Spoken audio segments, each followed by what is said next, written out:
Hello, this is Daniel from Samdan's Couch. Today I want to talk about the PlayStation 5 Pro, why it exists, who the target group for this console is, and my personal opinion about it. I will also talk about what I'm hoping this machine will deliver, including tips on how you can decide if you should get a PS5 Pro yourself. So let's go! When Sony showed us the PS5 Pro material for the first time, it was hard to see any differences from the heavily compressed YouTube video footage. The best way right now to imagine what the PS5 Pro will actually deliver is to look at what Sony promises and what the Pro console features hardware-wise. That is first and foremost more GPU power, better ray tracing, and Sony's own solution for upscaling called PSSR. What does a bigger GPU and better ray tracing mean? With more GPU performance and better ray tracing, the promise is that we can get the pretty ray tracing graphics mode running at a fast frame rate of 60 FPS.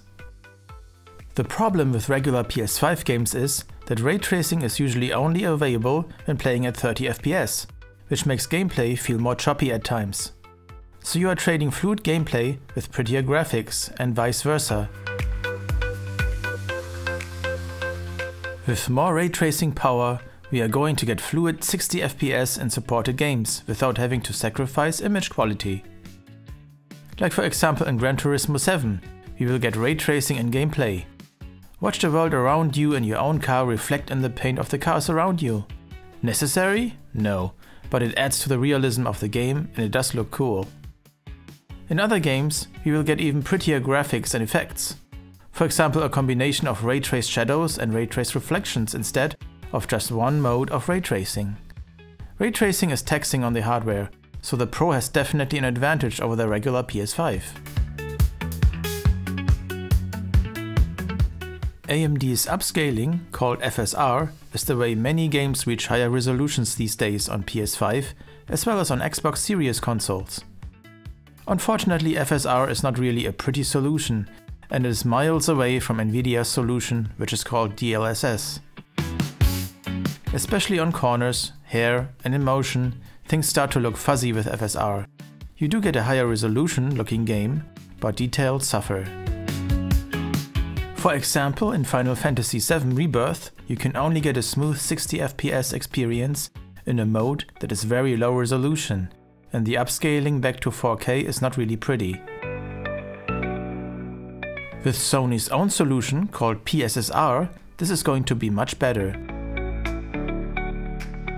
Here is an image from Digital Foundry showing the difference in Dragon's Dogma 2, PS5 Pro's PSSR on the right side. PS5 and PS4 Gameboost. PS5 Gameboost is going to give us the higher resolution end of games which feature a dynamic resolution, so games are going to look sharper at all times. Personally, I have high hopes for enhancements for PS4 games. PS5 Pro will definitely help with PS4 games that have dynamic resolution, like PS5 games. But what I really hope is that older games, like for example the Dark Souls games, which run at 1080p and 60 FPS. It would be great if Sony could use PSSR to automatically upscale games internally and output them at 4K. I don't know if that is technically possible, but that would be great and something I can't wait to test.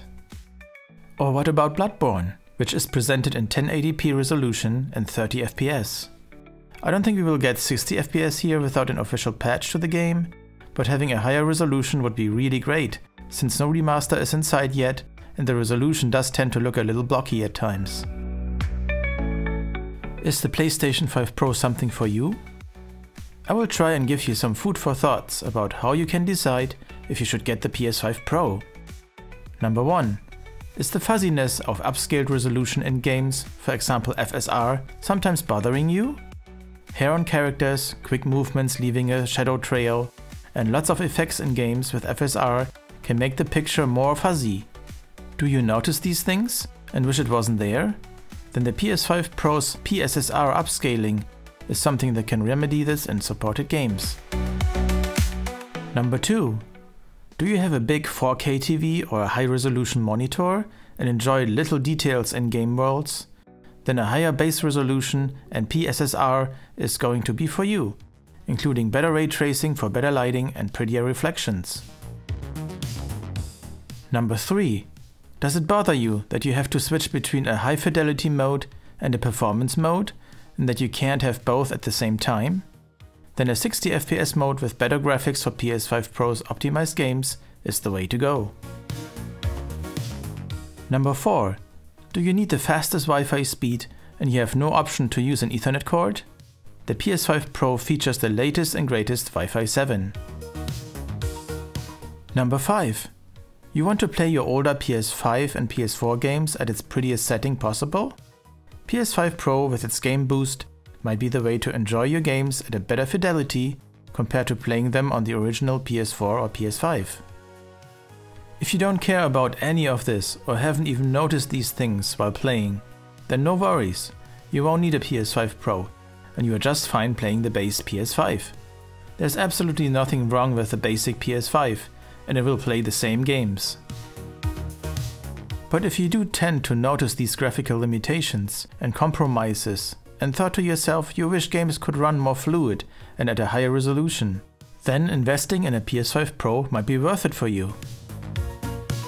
Is the PS5 Pro too expensive? In my opinion, the console is indeed priced too high in the console market.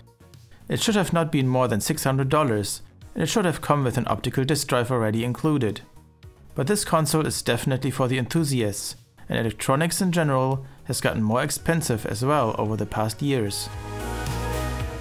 Just as an example, take a look at Apple iPhones with its many different models. Do you need an iPhone Pro Max? No, the regular iPhones can use the same apps, but it sure is nice to have the upgrade.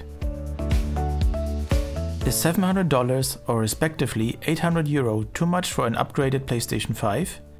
Going by what you get as in hardware power, it is not overly priced. You do get a lot of bang for your buck, but it could just be better priced considering this is a console and aimed at the console player market. But this console is for us hardcore gamers who look at every fine detail while playing and want the maximum graphical fidelity. Personally, I have already prepared and got myself the vertical stand and the optical drive, which sadly has to be bought separately and has already been difficult to acquire since it's selling out left and right in anticipation of the Pro launch. I will try my luck to order one on pre-order day and will report back with personal real-world tests when I have it in my hands. Then I can show you how this machine performs and if it's the right thing for you to buy one as well. Make sure to like and subscribe to this channel if you want to see us experience the Pro version of the PlayStation 5 and report back about it, plus other great videos about games and tech.